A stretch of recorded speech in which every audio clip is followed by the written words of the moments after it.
But, in reality, nobody does business on that first meeting anyway, right? It's the second meeting. It's the third meeting where you're really getting to know one another. And that's when you have the opportunity to kind of really dial into the stories. Well, as an attorney, these are the kinds of things I do. Oh, I didn't realize that. And, I didn't realize that was part of being a lawyer. Everyone thinks going to court is what lawyers do, and most don't.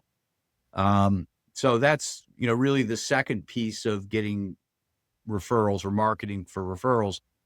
And then the third thing is that you need to educate your network on how to talk about you when you're not there, you know? So, Paul, I like you, right? And you've told me about Javelin and get a sense as to what you're looking for.